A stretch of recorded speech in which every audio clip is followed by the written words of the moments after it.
want to know everything there is to know about you. Now I'm going to introduce me. You must have spotted her by now. She's always there. Don't I deserve love? Somebody has to like me best. Hello, and welcome to the Don't Know Her podcast. I'm Michael. And I'm Scott, and thank you for joining us once again for another episode where we get to share our love for a performer of the big screen that we just want to scream from the mountaintops about. Yes, and this is a very special episode, isn't it, Scott? Because it is our 10th episode. Woohoo! And it is your birthday episode. Oh my god, it's my birthday episode. So I gave you free rein, which isn't as rare as I've just made that sound. No, it is. Like, you'd restrain me and you'd hold me back all the time. So much rules. I said, who do you want to talk about? And who did you say, Scott? Well, it was quite an easy thing. When you asked me, I did think like, oh god, this is tough. And then I just went, no, it's not tough. It's Catherine Keener. I was thinking about what you were saying the other day about the orientation film being bullshit. Yes. I think maybe you're onto something.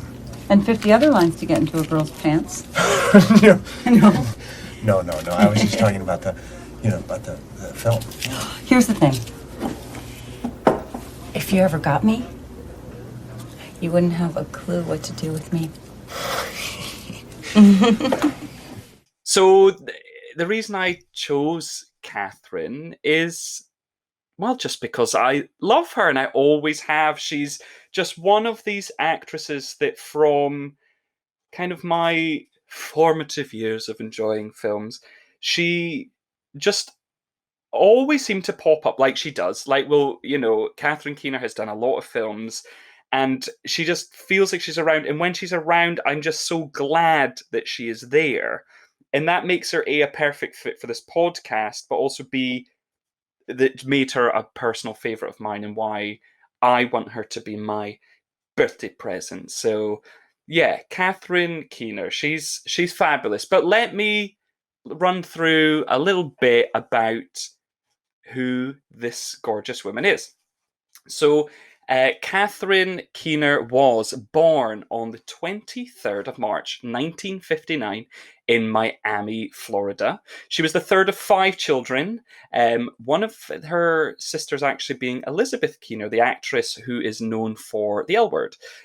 She is of Irish descent on her father's side and Lebanese descent on her mother's side. So more Irish. Everyone's Irish. Gosh, we can't go an episode without it. But hey-ho, Catherine majored in American Studies at Wheaton College in Massachusetts, but ended up enrolling in a theatre course there, which is what was to shape her future. Her first film role was a very small part in a film called About Last Night in 1986.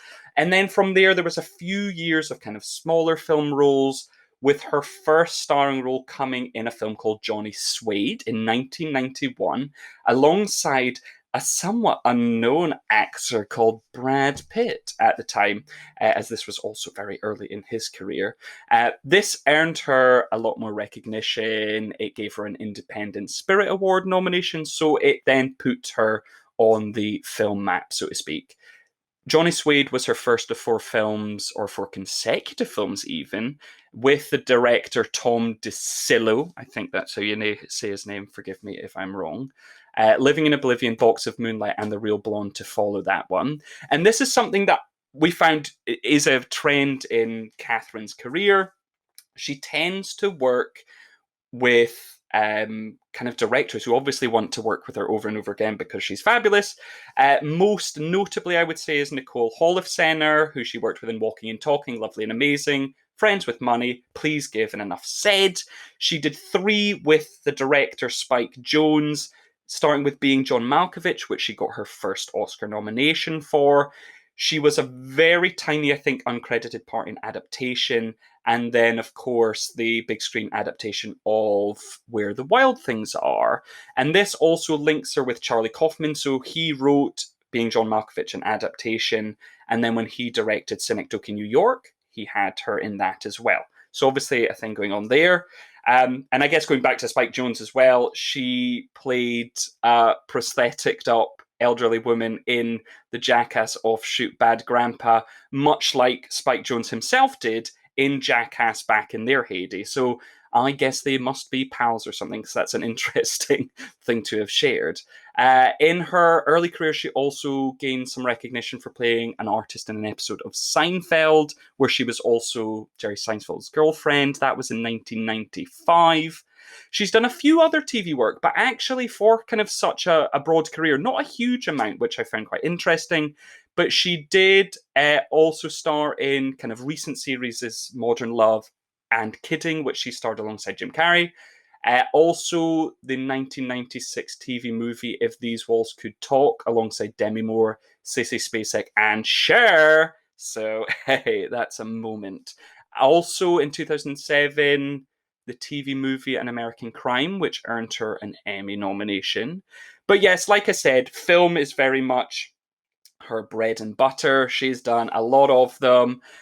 But in terms of other bits and pieces, just to quickly name a few more, she's obviously known for her other Oscar-nominated role in Capote, playing the famous author Harper Lee, who wrote To Kill a Mockingbird.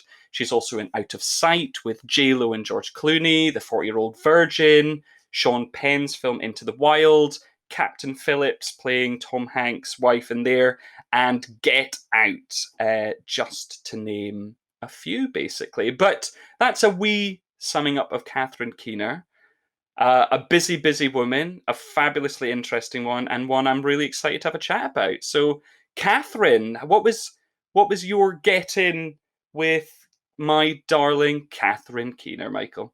I feel like she was, the types of films and the types of filmmakers she was working with were kind of at the front of like the most exciting American film at the time, when I was at an age where I was really getting into film, like my teen years. So like being John Malkovich, being like the biggest one, I guess, and like blowing my mind open at the time.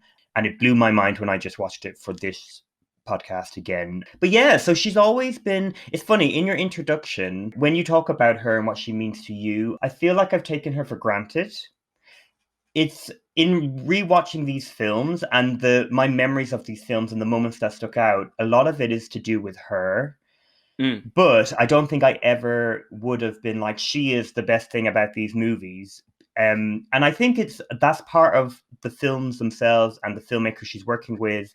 You know, when you're working with like Philip Seymour Hoffman, who was playing Truman Capote, who's doing an awful lot in a story about him going into this quite dark place to put pen to paper, it's hard then to totally notice Catherine Keener. But watching her now, I'm just like, oh, cinema, like American cinema of the last like 20 years, like she's such an important part of that, particularly independent cinema. So yeah, I absolutely love her for so many things, for so many different types of characters she's played, whether she's antagonist or, you know, the friend or the colleague you want to sleep with but is very detached, and she doesn't want to have anything to do with you unless you can help her on her goal to make money and do whatnot. So yeah, I was a huge fan, but now I'm an even bigger fan. Good. Well, that's exactly the outcome we needed. So happy birthday to me. Thanks for that. But I guess it's similar for me. Well, no, it's not. Like I said, she just always felt like she was there. So I can't really put it down to a first point. But when I look through her filmography, the film of hers I probably saw the earliest was the Sidney Pollack film, The Interpreter, with Nicole Kidman and Sean Penn. But I wouldn't have remembered her in that, because she's certainly far from being the forefront of that film. So it would have been kind of when I was in my early teenage years and being that kind of person who picked up like Empire or Total Film best of all time film lists and working my way through those, and then other such lists and stuff. And Into the Wild at that point was a very frequent entry. I think it's because it was sort of around the time it came out. if lists like that were to come out now, I'm not so sure it would be making top kind of 100, 200, 500s. But it was there quite a bit. So I think that is the first, alongside Capote, which within a couple of years of each other came out. So it was those ones where she was cemented in my head, and I was like, wow, I was so blown away by her presence. Even, I don't know, because she is doing so much of them. It's just such an interesting thing with Catherine. I just love that she's there. She doesn't have to do much. And that's so often the case with what she's given to do.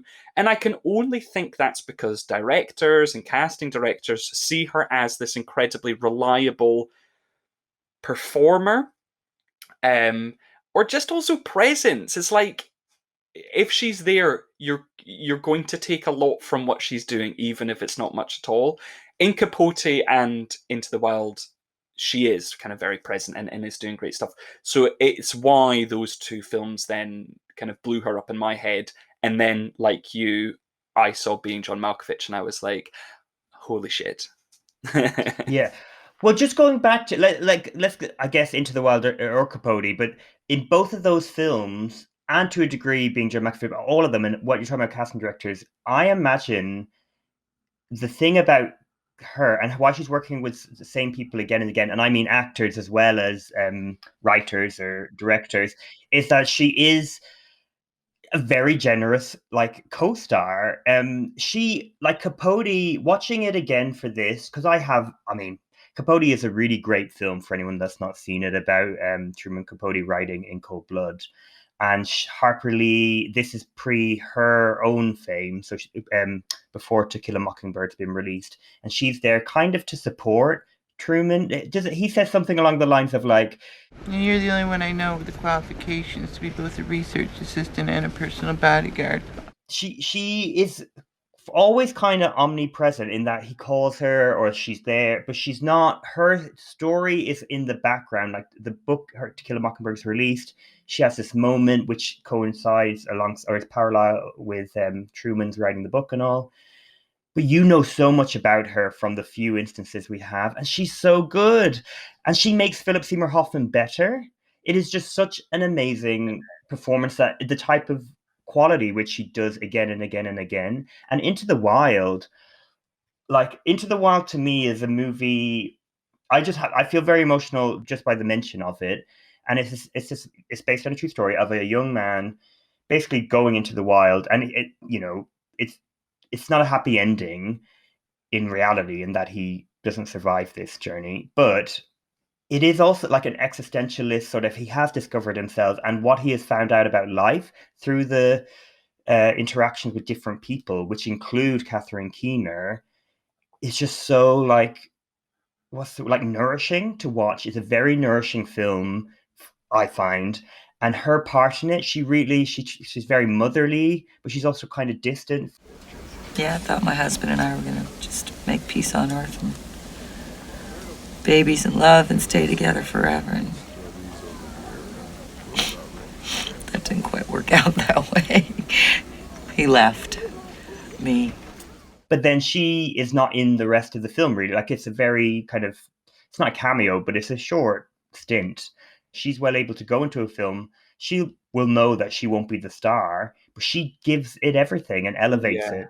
She does, and that's such a good example. Kind of with Into the Wild, you're right. It's not like a cameo type, but she's probably on screen for all of, I don't know, maybe 5 minutes, maybe 10 at a push, but it's not a long time in what is a 2.5-hour film. But it is just this tenderness. She's a very reflective character, sort of this hippie traveling in a van. She calls herself a rubber hippie because they have wheels, whereas he's on foot, but they're called rubber hippies because they have the van. And there's just such tenderness with her when she's on screen, and this longing and sadness in her eyes, but also this real hopefulness. She's just doing so much with truly not a lot, and in kind of the standout memory of her, whereas I couldn't necessarily remember all she was bringing, because I hadn't seen this film in probably about 10 years. But I just think of her being like bathed in sunlight and laughing with him and having these moments which are gorgeous. And then the one thing that did stick in my head, which I did remember, is kind of in their moment where they're parting, he's going back off further along the line. And she just says, Just get your pack and get on out of here, okay? I don't think I could take a hug.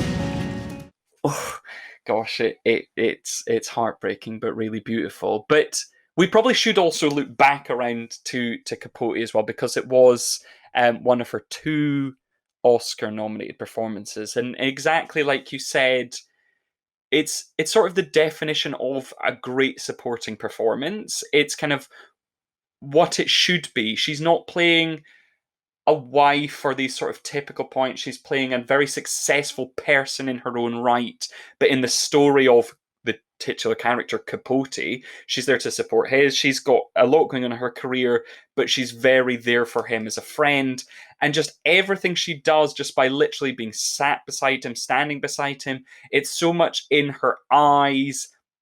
This role sort of a master class in the art of sort of what she can do with the glance of her eyes. It's just wonderful. She's just so there. That scene towards the end. So it's the premiere of To Kill a Mockingbird film, and this big moment. And we've already seen Truman can lean into enjoying his adoring fans or friends that like him and want him to perform, and she does not partake in that. We've seen them in parties before, and she's kind of like sees him from afar, and she has no interest in that Truman Capote. She even calls him out at the start, being like, "You paid the bellboy to compliment you in front of me." Yeah, it's so good. In a loving way. She's never being like, "You're wrong for that." She like accepts him for who he is. But there's that point at the premiere where she's like, "What did you think about the film?" After he's been going on about how hard his life is.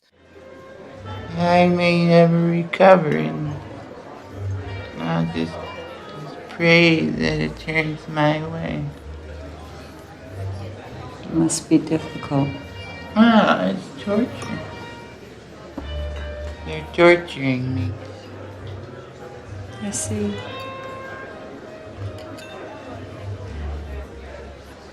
And how'd you like the movie, Truman?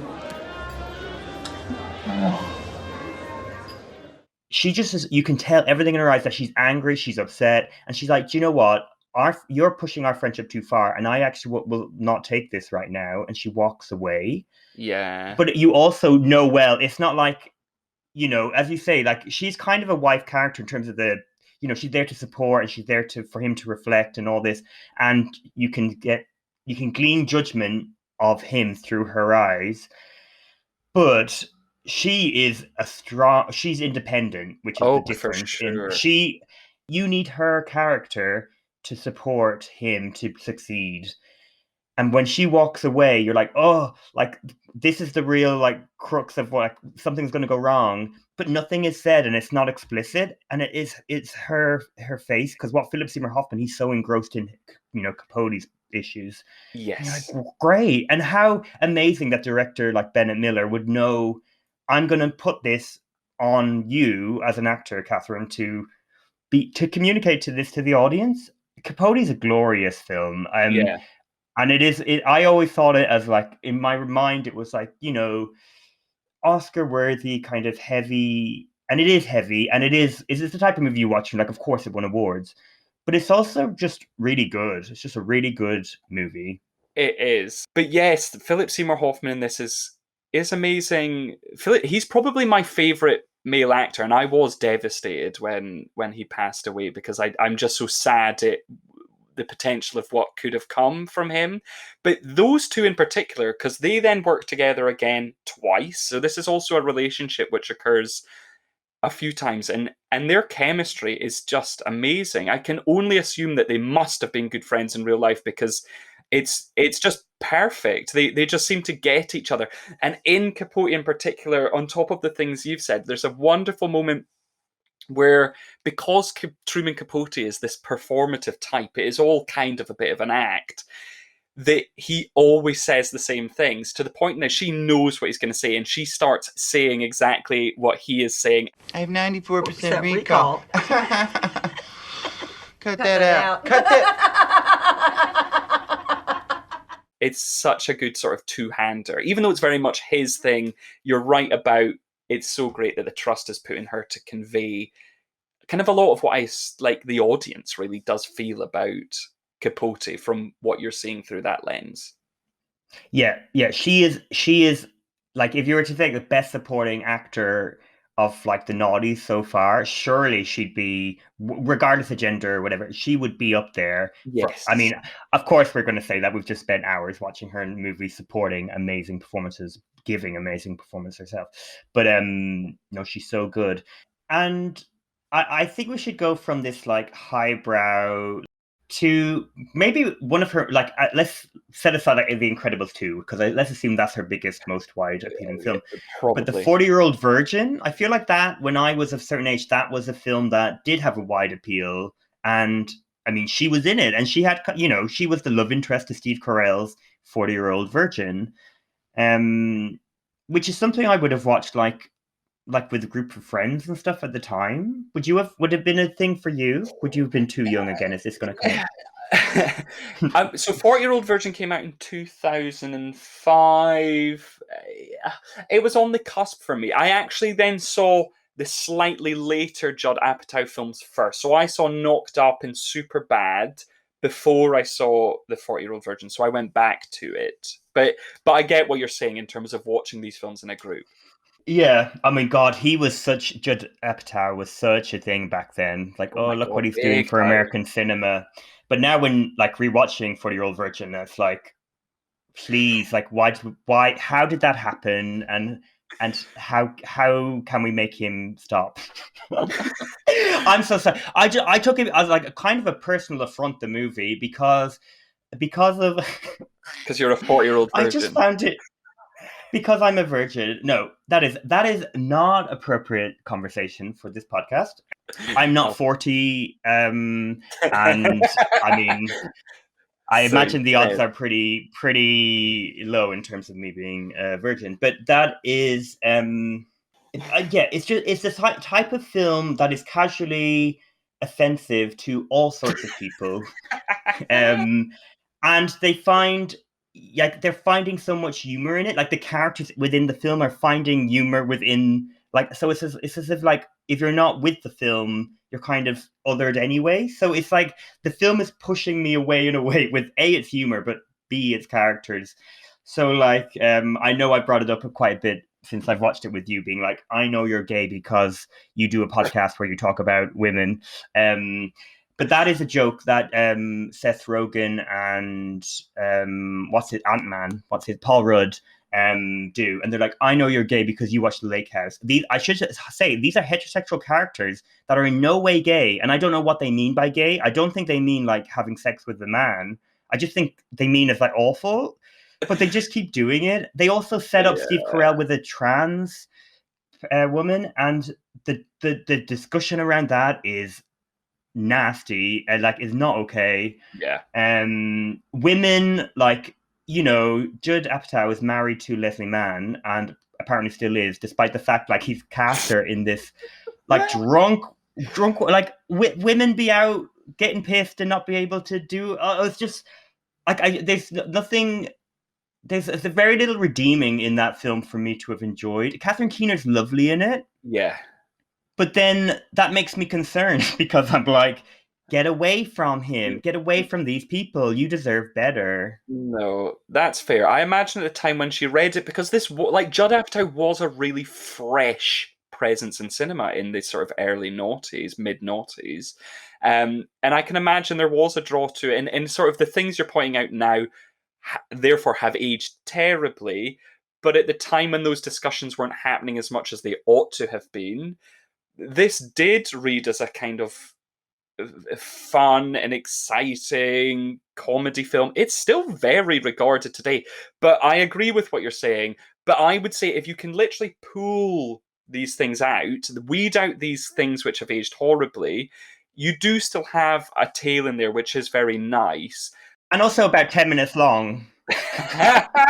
No, come on, it'd be longer than that. No, all jokes aside, like, I don't want to, like, censor films or whatever, but I just found it a really unpleasant experience. And for a movie that's, 15 years old, for someone who is celebrated, like Judd Apatow, no. Well, fair. I will allow you to send it off to a far-flung planet to never be seen again. I don't think I'd be upset if I never saw it again. But if there is an anchor in the film, it is Catherine Keener. But yes, it's maybe not enough to sort of drag it away from the more problematic things. But she is sort of the antithesis of those things. She is confident, charming, lovable, kind, in all the good ways, and just a really fun, energy, refreshing. Like, you could understand why he would be so drawn to her. You would understand less why she is drawn to him, because she is a sort of wonderful presence. She has children, she has all these things, she has these desires, she has these, disappointments in life. She does have, like we've talked about with other films, she brings a lot of baggage with her, which make her character believable, but also you root for Steve Carell to not just lose his virginity, but move on from being this kind of man-child. But yeah. But yeah. But yeah. Yeah. Oh well, on to better things. Well, let's talk about a film. Well, I'm so excited to talk about this because it was the one that introduced me to oh yes, let's do Catherine. But also, I'm not joking when I say it blew my mind again. And a part of me was like, oh, do I need to rewatch Being John Malkovich for this? Because I know it so well. And oh my God, I am so glad I did. Being John Malkovich is the feature film debut of Spike Jonze and of screenwriter Charlie Kaufman. And it's the story, if people don't know, of John Cusack, who is married to Cameron Diaz, and he is a puppeteer, but he's not getting anywhere. And then he starts a job on this floor. This, like, I forget what floor it is, like 6.5, is it? Or 7.5? That's seven and a half, I think. Seven and a half. So it's like it's a half of a floor, and everything's a bit odd. And he meets Catherine Keener, who he instantly falls in love with, basically because he has no kind of confidence, and she will trample all over him. It's kind of the gist of it, and it works though. They sell it. But then he discovers a door, a portal, and he's in John Malkovich's mind, and you're in it for a few seconds, and you're spat out. And then Catherine Keener sees a financial, like, business opportunity of, like, get people paying to get into Malkovich's mind. But the bit of the film which has really struck me this time is Cameron Diaz, who is a veterinarian. Is she at the start? She goes into John Malkovich's brain, and she has this kind of life-altering experience, not in a simple way of like, oh my God, I'm in someone else's mind, but more like I was in the body of a man, and I felt something I've never felt before. And when she's in Malkovich's mind, he's in the shower. So she was very literally in a man's body and experiencing a man's body. And the word she is using to describe her experience is kind of like a trans story, more than that, it's not about body, about the body at all. It's just more about her identity and her sexual awakening. And I honestly, I was really frightened or nervous, because I was like, oh no, this is going to age so terribly. Like because he talks like it's like a vagina going into Malkovich's brain, like that door is a vagina into his thing. And I thought, oh, this is very heavy.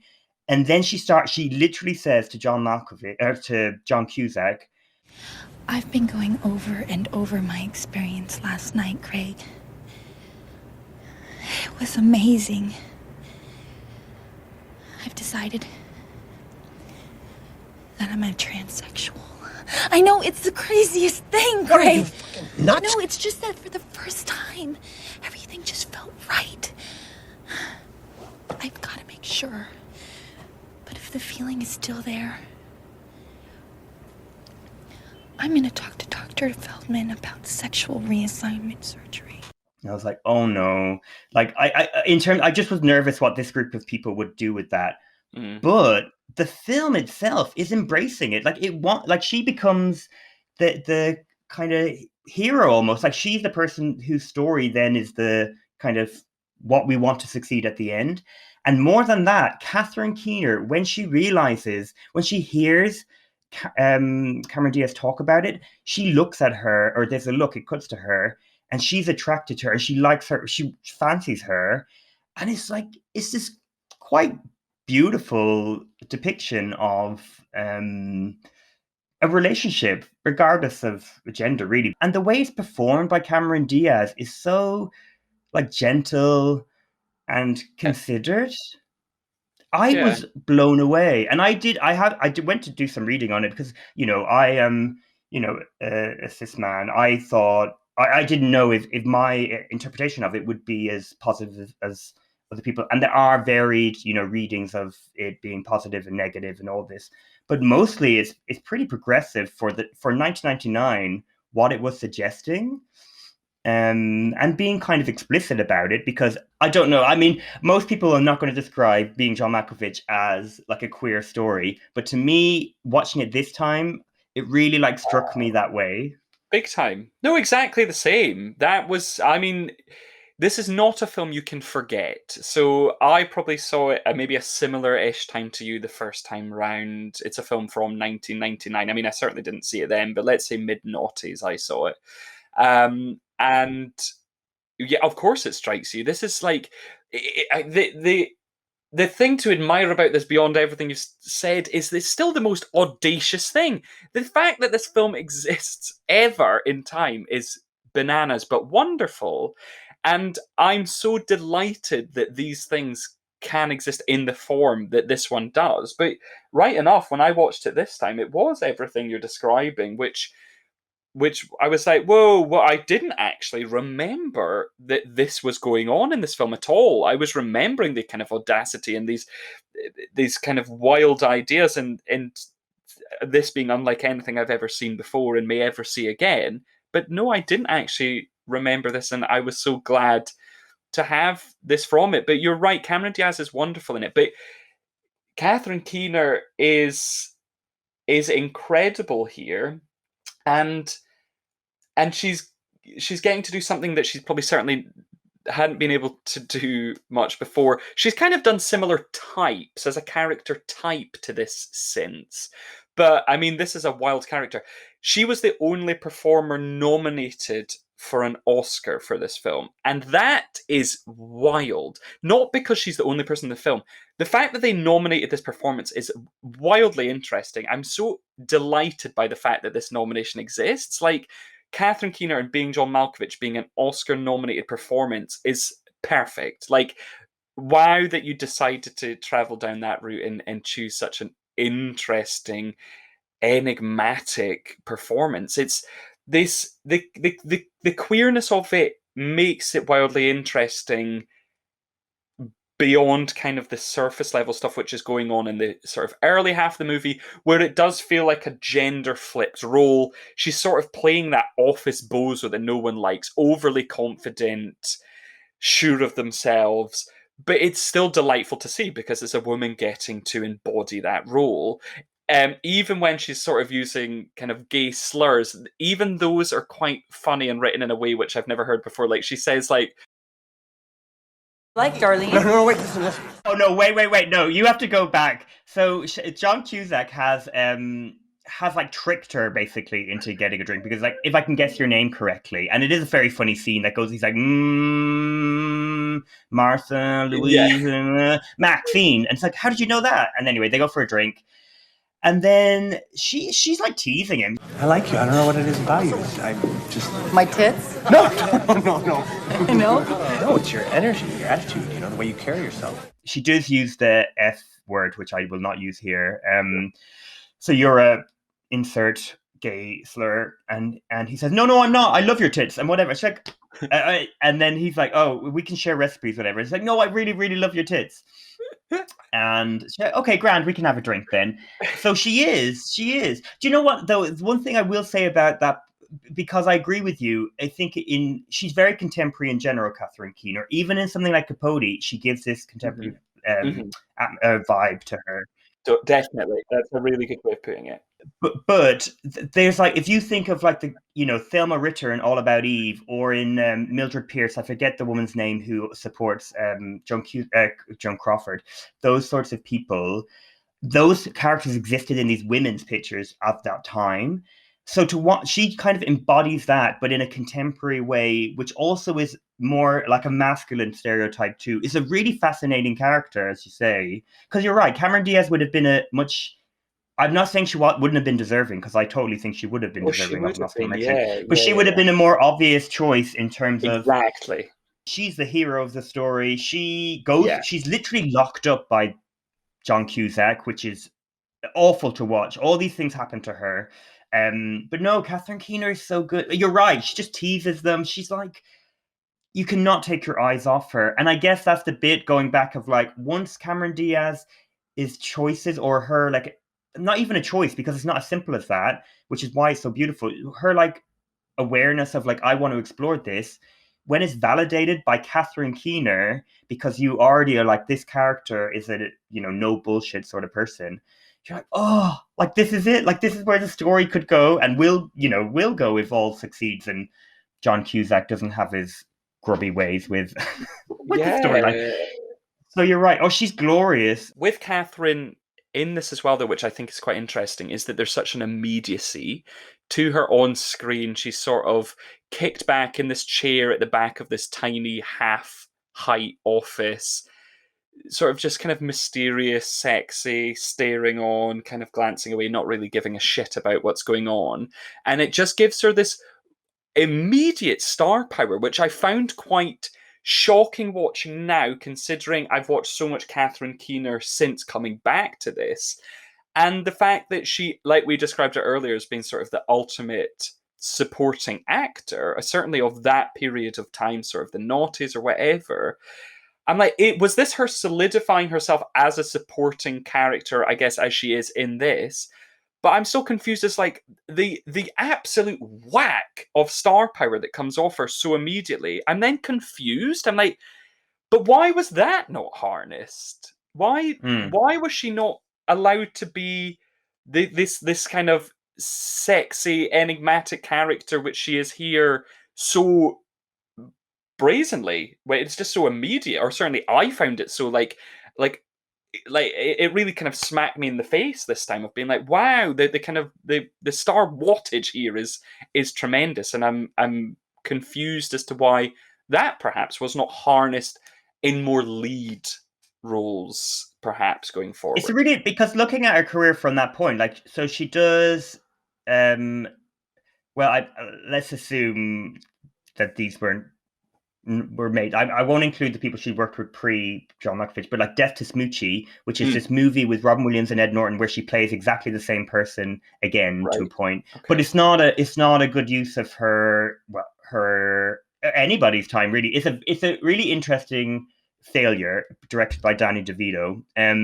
But then she doesn't really do like The Interpreter, 40-Year-Old Virgin, obviously Capote, Simone. For whatever reason, it doesn't come off. I mean, one film in this kind of like, this is 2005, but like post being John Malkovich, which is trying to get, is removing her from like the, maybe what people saw in being John Malkovich and like to want to repeat, is The Ballad of Jack and Rose, which is sadly not what I thought, which was a sequel to Titanic. I know. And it's Rebecca Miller's film starring Mr. Rebecca Miller, Daniel Day-Lewis, as Jack, and a young woman called Camilla Bell playing Rose, and they are a secluded father and daughter that have a terrible relationship, and so he's dying, and he decides, let's bring in Catherine Keener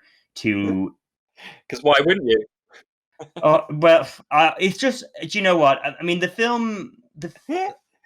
I would imagine that film, I mean, know it got mixed reviews. I imagine audiences will have wildly different reactions to this film. Yeah. But the reaction I will take from it, because I feel like I've been down on too many film series, I think Catherine Keener is incredible in it as this woman who's like been put into this like situation and doesn't know what to do. So there's a girl that's trying to kill her with like a gun and a snake and all this sort of stuff. Daniel Day-Lewis, who's not communicating. Yeah, I just think she's really great, and she's like, she tries to improve the situation. There's a really nice interaction between her and Daniel Day-Lewis. Still in school? I took her out when she was 11. How could you not have sent her to school? Don't believe in factory farming. I teach her here. Well, Rose is the way you made her. What are you getting at, Catherine? Well, you raised her, so she couldn't love anybody else. And she's not used to having anybody around. And here we come along, and she gets a little upset. What are you going to do when it's time for her to get a job? But that film was not seen, so then that sort of, like, I don't think many people try to, like, expand the sort of roles she could be given. Yeah. Do you think that's what happened to her career? I don't know. I don't know if she was then. It's like, there's definitely a typecasting has happened in Catherine Keener's career. For the most part, it's an incredibly interesting example of typecasting, because she always comes off pretty well, not pretty well. She always comes off well 90% of the time or more. She probably always comes off well, really. And she's kind of always getting to play interesting. She is kind of the master of restraint, and maybe then folk look at it and look at that as being not interesting enough, when for me it's the opposite, and it's like, this woman brings so much, like, come on. But interestingly, the Ballad of Jack and Rose, she is getting to do something wildly different. Like, for someone, I would say she's often quite steely. Even when she's warm, there's an edge to her. And in this, she's quite feeble. And I've not really often seen her being sort of a feeble part. So I was like, whoa. So for a start, I was so not used to it and not prepared for it. I was like, oh no, Catherine Keener's bad in this film. And then as it went on, I was like, oh no, she's not. She's actually playing this prickly, tricky character very, very well in a film which is pretty shite, I think. Now with age, certainly, it's not the best. And Camilla Bell gives me the fucking creeps in this film. I think she's unbearable to watch, especially towards the end. I'm like, ugh! But Catherine's good because she's getting to do something else, which is something I admire this film for, is giving Catherine Keener the opportunity to play against this type that she seems to play. But then, like, this is the most recent example of, like, sitting down in a cinema, knowing she was in a film, being excited for the film, and it really delivering, which is Get Out, which I know is, you know, a few years now, but oh my Lord. And again, rewatch, that's a movie you could watch again and again and again, and I think will forever, like being John Malkovich, get something else out of it. But she, like, I should say, her and Bradley Whitford at the start, so they're the parents of, I should have checked the woman's name. I just call her Marnie because Girls was a big thing for my age group. Her name it's Alison Williams. That's her name. Marnie to everyone else. But yeah, so Daniel Kaluuya was brought home and to meet her parents, and that is Catherine Keener and Bradley Whitford. So how long has this been going on? This thing. How long? 4 months. 4 months. 5 months, actually. She's right. I'm wrong. Attaboy. Better get used to saying that. Please, I'm so sorry. Oh, yeah, I'm sorry. She's right. I'm wrong. See? Catherine Keener is like this really lovely woman. She's a therapist. She's not a therapist. She's a psychoanalyst. Is that what they make a big distinction at the start? And then Daniel Kaluuya goes down to have a cigarette, and then he's like, oh, there's Catherine Keener. She's sitting in her chair in her where she works, does her sessions. And oh my Lord, so I had forgotten this, but she's like, do you smoke in front of my daughter? I'm gonna quit, I promise. That's my kid. That is my kid. You understand? Yeah. And oh my, like the way her character, in a believable way, has turned from like quite like the glue that's keeping kind of the family together, even though she might have a few things that would maybe set a red flag or something. It's like, fuck, like, oh my, Daniel, get out of here. And then she's stirring the tea. She basically brings him to the sunken place, which I don't want to spoil if you've not seen the movie, but let's just say the sunken place, and the parents are not what they seem, Yes. and they are interested in Daniel Kaluuya in a very dangerous way, which also director and writer Jordan Peele it's an allegory for racism in America. It is a brilliant movie, but God, she's so well utilized in that Yes. film. Yes. I think this is probably, certainly at this point in the career where you can reflect back on everything, I think this is the definition of perfect genius casting. It's utilizing the two things we see her do so often: warm maternal type with a sort of edge, and then it just flipping, and it's just that everything goes from behind her eyes as she's then kind of adopts this, like this in this, certainly this scene, which is incredible. Probably the best scene in the film is between her and Daniel Kaluuya, and oh gosh, just how she triggers everything off. She is just the one who then just starts changing the course of everything, and the intensity and how terrifying she can be. It's just this flip, and you can sense it coming in the film because there's a sense of foreboding. It's heading a certain way, but it is just, again, it's her in those eyes, and poof, it just, she kind of shuts them off, and it's just like, oh, terrifying. Yeah, and she's doing like, it's not. I mean, it is dramatic in the music and the way it's edited and everything, but her performance is very kind of still, and Yes. which I think is really admirable for, as we've mentioned before with other films, like another person could have leaned into the more dramatic parts of it. No, she's terrific. Exactly. And then just that line, now sink into the floor. Sink. It's like, Boom! oh, It's like, yeah. way! It's literally like, oh my, like it blows your mind. I remember seeing it in the cinema. Yes, fuck Oh my yes, this is what goodness. cinema is. It's incredible. Get Out is amazing. No, Get Out is good. Get Out is good. Get Out is good. No, Get Out is one of the best films of all It time is. ever. And if for any reason you haven't seen it, turn this off right now and go and fucking watch Get Out. Yeah, please do.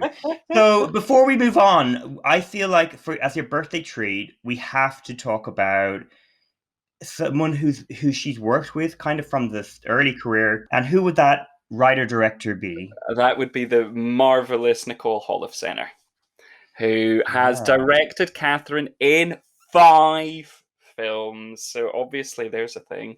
I love this pairing, and it just makes sense that they would want to go back to each other again and again and again. Firstly, because Catherine, in a career which is not nearly has enough leading roles, 3 definitively sort of lead parts, and the other 2 kind of very strong supporting roles where she is very present anyway.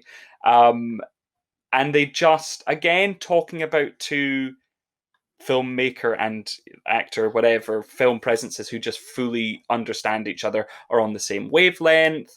They get sort of what each other's visions are, and they completely just make this work. But kind of going back to the beginning of the work with Holofcener, we had firstly Walking and Talking was their first time working together. In fact, that was Holofcener's first film, I believe. Yes, it must have been. You're getting more Catherine Keener. That's what we want. She's sort of natural immediately, this lovely glowing presence in this tale of a really interesting friendship. Like, it's very fragmented. They're sort of battling off each other in they have different directions. They want different things for themselves. They sort of then want the opposite for each other. It's this, I don't know, it's just a really solid tale of a friendship. We used to talk about things. You used to need me, for Christ's sake. When something happens to me now, good or bad, I tell you. When something good or bad happens to you, you tell Frank. It feels unfair. So good. And for a film about female friendship in the 90s, even though men do play a part in it, for their friction is not about a man. Like Mhm. it's about them as friends and growing up and how they're maturing and developing and their lives are growing at different speeds, which is really like just really great to spend time with that sort of story. Exactly. No, it's so wonderful, and she is just she's great here, and it's where you can imagine that the Nicole Holofcener would look at Catherine Keener in this film and go, "Oh, I just always want you to be there." She plays this sort of awkwardness very well and is really funny. And Catherine Keener is always really funny in Nicole Holofcener films, even when the material can get a bit darker, a bit more uncomfortable. She sort of does come in and kind of lightens it with this really interesting awkward type humor, which then carries over into Lovely and Amazing, which was from 2001, which is a family drama. It's a kind of her and her sister, played by Emily Mortimer. Their mum is Brenda Blethyn. They have another sister, which is a young black girl that Brenda Blethyn has adopted. It's sort of their dynamic, and specifically at this time, it's sort of this 90s feeling piece dealing with sort of this body dysmorphia that was going on in the 90s from people's exposure to magazines and television and supermodels and all of these things. And Catherine Keener really embodies this. Well, actually, all of the characters do. It's very much about this attitude to self, and with that, how they then respond to each other in their family. And maybe this is the reason for her casting in Get Out, is her work in Holofcener's films, is that kind of a trend we'll see through them is they're all pretty privileged, very white characters, and her attitudes, especially in this one, her attitudes towards the younger black character, there's a lot of love there. It's her family, but there is a kind of disjointedness. So she plays this white privilege, again, this kind of uncomfortable off characters very well, and she does it a few times, and I don't imagine it's what she's like in person, but she does it very well. I just honestly like. So I know I'm skipping one of the films, but the Please Give, which is the fourth film she made, that's probably my favorite of all of the Holofcener directed Mine films too. I've seen. But her trying to give money to what she perceives are homeless people, like, and her perception of homeless people, Yeah. and why she's doing it, which is guilt, a white savior complex, guilt. But it's so funny because, like, there's one guy she goes up to, and he's just wearing a jacket, which she just presumes would be a homeless person, but he's not homeless at all. Excuse me, sir. Are you hungry? Would you like this? I'm waiting for a table. I'm sorry, I really am. I'm so sorry. Really, we're very Please sorry. forgive me. I would put my money on saying this is Catherine Keener's best performance, even though I think there's lots of great ones. Because again, it's taking the best of everything we've just described from the other ones: an awkward sense of humor, an uncomfortable character, guilty, like under their sort of their own privilege, at sort of loggerheads with themselves. They can't quite deal with this inner battle they're having. And in Please Give, it manifests in both really, really funny ways, but also really touching and heartbreaking ways. Even when there's moments, there's one where she goes to volunteer at a gym that works with young people with Down syndrome. with Downs. Yes, I think they all sort of, or yes, they have Down syndrome, and she then just feels so sad being there that she starts crying and runs away. And the other character who's there introducing her to it is just like, please, like, leave. Like, this is just not she's okay. told to leave. Yeah, It's like, not you okay need- behavior. It's not okay at terrible. all.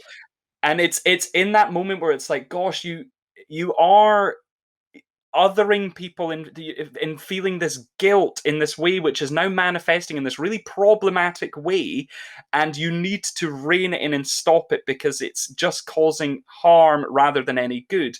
but you are still kind of moved by the interactions that happen, certainly. There's a moment where she's then crying afterwards, still crying in the bathroom, and one of the young girls comes in and tries to comfort her, and it's really touching. It's quite heartbreaking, the whole thing, because it's so complicated. It's so murky. This whole moment it's trying to, I don't know, just deal with the guilt that comes from being in this sort of privileged position, and I think Holofcener does work with that in a really interesting way. And Catherine Keener is perfect at being the kind of the embodiment of that on screen. And just to round this off, like Enough Said, which is at the moment the last film that they've worked on together, Nicole Holofcener and Catherine Keener, is a great film with Julia Louis-Dreyfus and James Gandolfini playing like they're people, more mature people, trying to see whether or not they want to be romantically involved. And Catherine Keener plays the ex of James Gandolfini, but also is the new friend of Julia Louis-Dreyfus, and it's currently on Netflix, and that is just a really fun 90 minutes to sit and watch. Catherine Keener is not the lead in this film. She's kind of like an antagonist fun thing. She keeps saying awful things about her ex-husband. I think that my ex, all he would have wanted is for me to accept his belly and all of his quirks. In the end, I was completely repulsed by him sexually. Kind of terrible in bed. And it's very clumsy. Oh, God, no. And Julia is trying to figure out how does she keep this friendship and this potential relationship going. And, it's not much to do with Catherine's character, so I guess there's not much point talking about it here. But I recommend that. I would nearly recommend all of those films, but definitely Please Give. Definitely. Well, yeah, I would also recommend them all full-heartedly. Even Friends with Money, the one we skipped over from 2006. I think it's perhaps weaker than these, but there's lots of good things to it. We talked about it briefly when we talked about Joan Cusack as well. But yes, certainly these ones, Enough Said and Please Give. Enough Said is far more for James Gandolfini in what was his last film role, and is just adorable and wonderful, wonderful in this film. And the relationships in it are all just so much fun to watch. It's beautiful. It's a wonderful film. It is a wonderful film. And it's a wonderful life. It's a wonderful birthday. And we are going to play a game. Woohoo! I love games. To celebrate your birthday and to celebrate Catherine. Gorgeous. It will be Catherine focused. The prize is my present to you. So if you lose, I get to keep your present. If you win, you get to get a present from me. Okay, gosh, well, I better bloody win. And I'm going to show you what the present is. So the present is your own Don't Know Her personalized mug. Oh my God, that's gorgeous. It's got my name on it in the star. Well, my goodness, if I don't get this mug now, I mean, what are you going to do with a Scott Thompson mug? Like, that's not going to work for you. So I know I'm kidding. No, and if anyone listening wants to buy one, they're $9.99 at a store near you. No, they're not. But I mean, maybe one day we do merch. I am actually really impressed with this mug. So gorgeous! I can't wait to see. Yeah, it's all to play for. Okay, so for the first question, IMDb, you type in Catherine, what are the first 4 suggestions? Who comes up? Oh. What Catherines? Oh, what Catherines come up when you type in Catherine. So, but you're still spelling it right, so it's Catherine with a C. Spelling it right. I think Catherine with a K Hepburn is going to come into your room in the night and stab you with that sort of chat. There's loads of ways to spell Catherine, but I'm spelling it. I mean spelling it right, as in the correct spelling of Catherine Keener. Don't be an arsehole. I'm spelling it like Catherine Keener's name. Yeah. Yes. Well, yeah, that's what I meant. Thank you for being so helpful there. So Catherine's with a C. Other ones that are coming up, Catherine Keener has to be one of the first 4. She is the 4th person. Yeah. She's the 4th person. So there's 3 others above her when you type in Catherine with a C. Catherine. I really hope you need hints, because I would gladly provide. Yeah, I literally no. The only one I accept is Catherine Keener. Oh god, I don't know. Catherine Hardwicke. No. Thank God. I feel like she's a Catherine with a C. That's the only reason I say that. Catherine Zeta-Jones. Yeah! Baby. No, that is fine. That is fine. I fully accept Catherine Zeta-Jones is allowed to be probably the number one, right? I hope she's number one. Yeah, and her top video or top thing on her filmography is her smoky eye video on Instagram where she's trying Of to sell her course. makeup. Everyone No! buy Catherine Zeta-Jones makeup and coffee and other homeware. Yeah, you can't see me right now, but I'm all smoky eye. You're always all smoky eye, thanks to Catherine Zeta-Jones. So My there's favorite thing ever. Oh god. Okay, I'm so glad I got that. I would have literally ended the podcast now and jumped out of my window. Well, you might feel the same about one of the others. Oh fudge! Okay, I just need to stop and say it again. Catherine Deneuve. No. What? I guess IMDb is very skewed to America, is it? I wonder why. Justice for Catherine Deneuve. Okay, let me do it again. I still need to just say it out loud again. So, Catherine. Because those two came to me when I said it out loud. Catherine. One of them, I will say, there's one that you will know. The other one, I didn't know this person. This woman that I don't know has done movies. Wedding Crashers, Knocked Up, I Love You Man, Friends with Benefits. And the TV series is called Working Moms. I wouldn't know this person. No, I don't know if I'm going to then. So she is the daughter of Ivan Reitman, the director. She is Catherine Reitman. Catherine Reitman. Okay. Catherine Reitman, though, I'm sure she's great. No idea why she's number one on IMDb. Number one? Above Catherine Zeta-Jones? Yeah. Oh, and now the third one also is Canadian, I can say. Catherine O'Hara. Yeah! Oh, thank God, she is a C, isn't she? Okay, that's a good one. Oh, good. So, yeah. So you got 3 out of 4. Fine. So 3 of those are perfect people. Yeah. One of them I don't know, but she may also be perfect. She will be perfect. So do you know when John Malkovich was first shown the script for being John Malkovich, what he thought or who he thought should be the title character or the person they went into the brain of? So they went to John Malkovich and said, we've got this film, and he said, what a great idea, but instead of me, you should do this person. No, I think he was just like, why me? Surely this person might be better. This is what he said in an independent interview recently. Who would have been better? So the film is 1999. So someone who was probably a big deal in no, but also maybe, oh gosh, I would never, I'm just going to, literally for whatever reason, the first name that came into my head was Dustin Hoffman. Don't know why, but it's maybe going to be someone. Well, no, I don't fucking know. No, I know, but I wouldn't want to be in Dustin Hoffman's Other head. people who were in it, Charlie Sheen, he's in that film. So Charlie Sheen could be him. It was Tom Cruise, which makes sense of the time.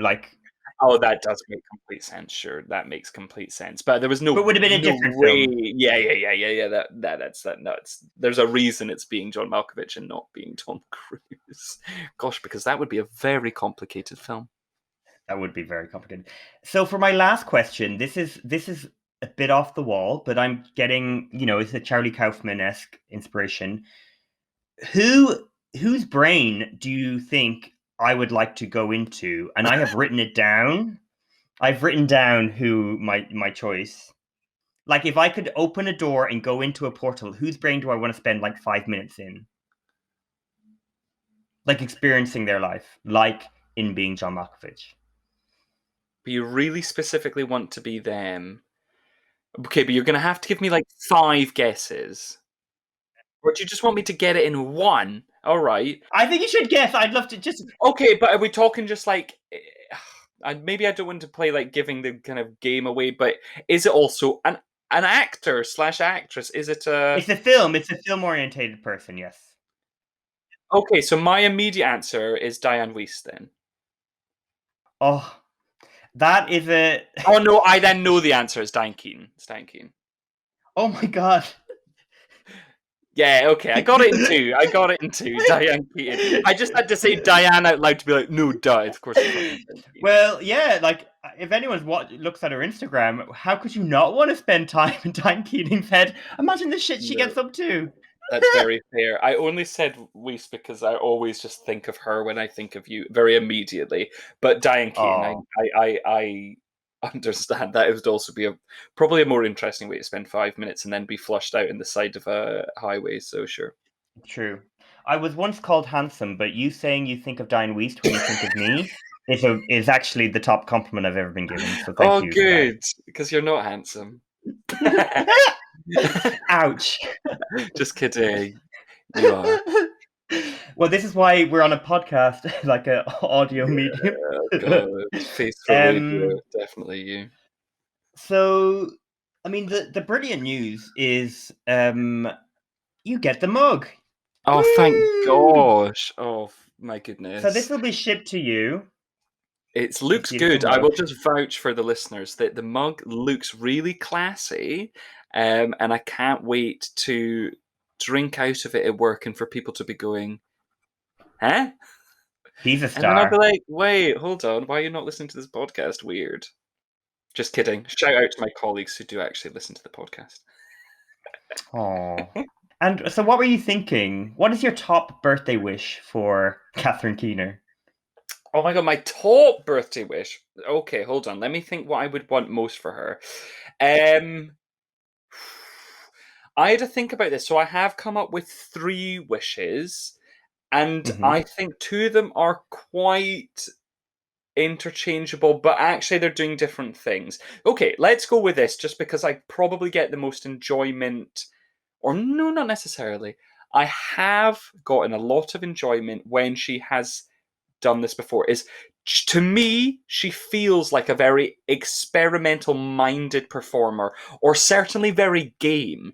Even when she is doing sort of restrained performances, perhaps, her choices do seem to be very interesting. You can immediately go to, obviously, Spike Jonze, Charlie Kaufman stuff, or even, say, Get Out with Jordan Peele a few years ago. These are kind of really interesting choices, which it takes a sort of game performer to be like, yeah, this is good stuff. I want to be involved in this. So I want more of that. I want to see her kind of stretch that a little bit more. So I'm not specifically thinking of what that might look like. I'm just going to throw a list of names for this thing, which probably means her working with more European directors. So all of these, I'm like, why have they not worked with them before? When I was writing them down, I was like, why not before? Why not before? So I'm going to say Lars von Trier, obviously, very controversial director, Melancholia, Dogville, all of these. Antichrist. Nymphomaniac. Just all of the good stuff. But heavy stuff. But I think she would fit in really well there. Leo Carax, who directed a film called Holy Motors, has a musical coming out this year called Annette. I think that they would work really well together.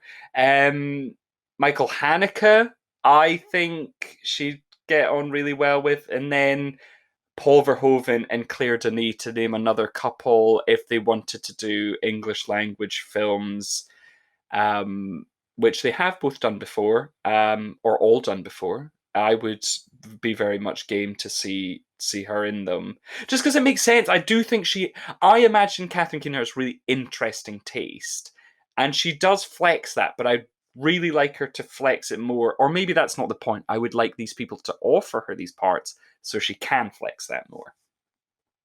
So that's my first wish. Just to bounce off that, as my first thing is, I wrote down Paolo Sorrentino, who is the filmmaker behind Il Divo, This Must Be the Place, and importantly for me, The Great Beauty. And I was thinking kind of exactly what you were saying in terms of, she does these contemporary films and she would fit into that world. But there's something in The Great Beauty. There's this sequence. So The Great Beauty is about this man who's kind of meandering through life, but he's appreciating it and loving it, and kind of, it's a very I don't know, existentialist exploration of like, what is the meaning of life? What is the purpose? And there's something about like Catherine Keener slotting into that sort of character or that world. I think it would be so good. He also, on TV's done The Young Pope. I just think she would fit in really well. So yeah, whatever they would choose to do together, I'd love that. I love that. Okay. Well, I think maybe our choices are going to be sort of like leapfroggy here then, which is good. So, kind of similar to what I last said about European directors, and then sort of what you've said, it literally kind of how you describe her slotting into those. But someone I really specifically want, and I think also because when I was thinking of those names I said in my last piece there, Isabelle Huppert is an immediate name that sort of has probably worked with quite a few of those directors, for example. And I can kind of see them bringing something similar. And specifically now, I'm thinking of a film called Things to Come, directed by Mia Hansen-Løve. So I want Catherine Keener to be a solid lead, as in a whole movie built around them. The complexities of a woman dealing with whatever it might be at this stage in their life, and just bringing everything that they do. And Isabelle Huppert in that film is amazing, but I can imagine Catherine Keener could channel those similar energies, and I would just love to see those two pair together. So I would, my other birthday present, we're now stacking them up, I'm going to have a pile very high, but Mia Hansen-Løve directing a Catherine Keener film would be literally heaven to me. I mean, that sounds incredible. I feel like we might go. There might be a diversion here in terms of us moving together. Okay, love it. So someone that I think she has a similar energy to, but she's a more like reserved version of, is Lisa Kudrow. Lisa Kudrow, who is like very energetic and kind of, I don't know, like it's sophisticated but a bit silly. I want them in some kind of Romy and Michelle high school reunion type film where they and maybe Mira Sorvino, who is in Romy and Michelle with Lisa Kudrow, can be in it, and it'd be the three of them doing something. I'm thinking a tone of like Romy and Michelle or Barb and Star, something really silly and fun. And I think, I don't know, Lisa Kudrow, Mira Sorvino, and Catherine Keener would have a whale of a time. I can't imagine I just imagine them going on a trip, or like they get like caught up in some kind of silly storyline. I don't need it to be bold new cinema. I just want them to have a great time. These three actors who probably don't get the best parts anymore, to just have a great time in a medium budget mainstream movie. Yeah. Okay. No, that's great. Okay, well then mine's kind of then now veers more towards a definitely more mainstream than, say, Mia Hansen-Løve or the directors I named earlier. But in terms of kind of what she'd done with Charlie Kaufman, which is, I mean, very kind of niche, but I would be then interested in seeing her in, well, obviously she's done broader comedy too, The 40-Year-Old Virgin, but I would like kind of those worlds to collide and sort of be the broader comedy, like commentary type films. So say if James L. Brooks ever decided to do another film like Broadcast News, something like that, I would love to see her doing something like that. And then there's also the ones which are more likely, like David O. Russell or Adam McKay.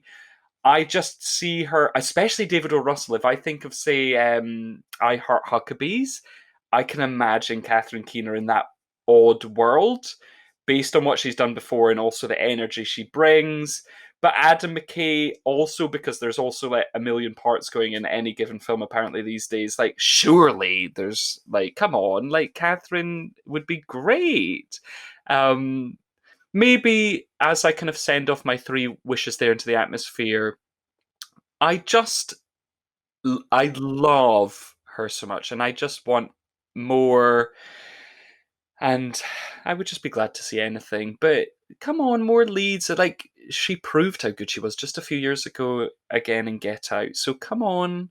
Saying that, I do see Catherine Keener still getting kind of Oscar nominations, wins in her future. It would not surprise me at all with the right role. No, and she's really well connected, and like she seems to have a lot of she seems to work with people who really, she must have a connection with or appreciate it in some way because they keep working together. To end all this and to kind of summarize, like us wanting her to be like kind of more center stage, or not even if she's like taking the lead role, but more appreciated.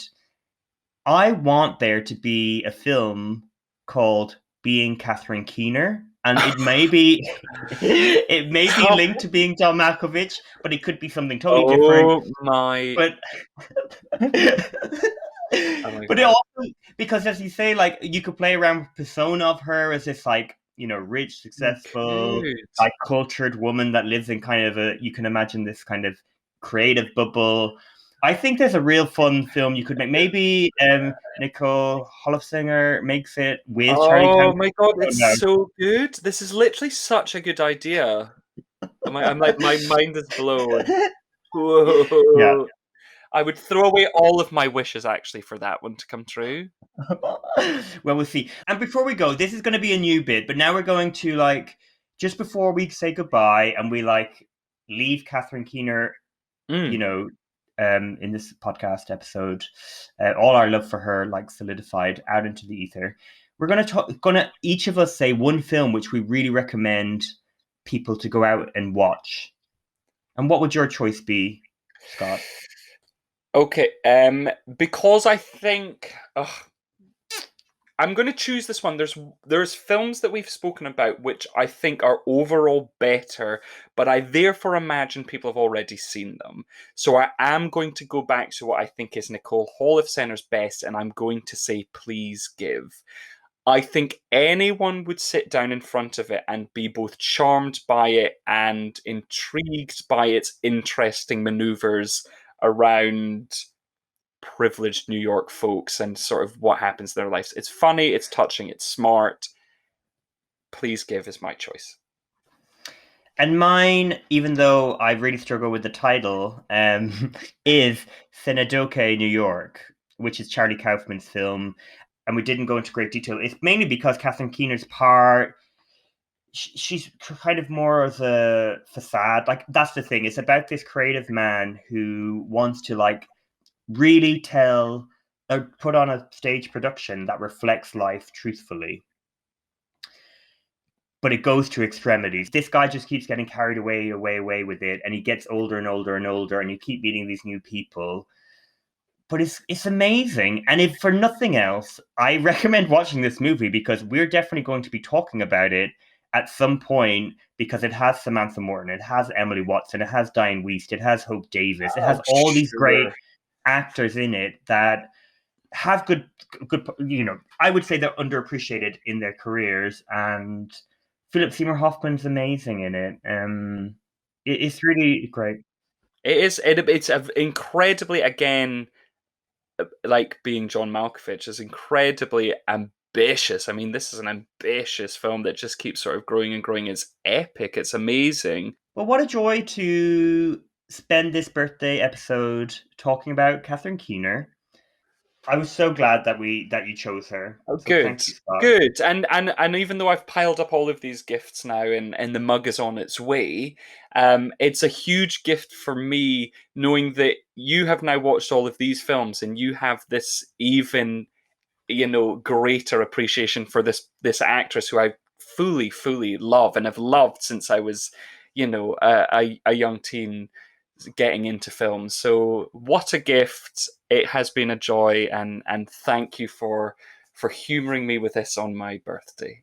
Oh, well, don't worry, when it's my birthday I'll get you back. I can't wait.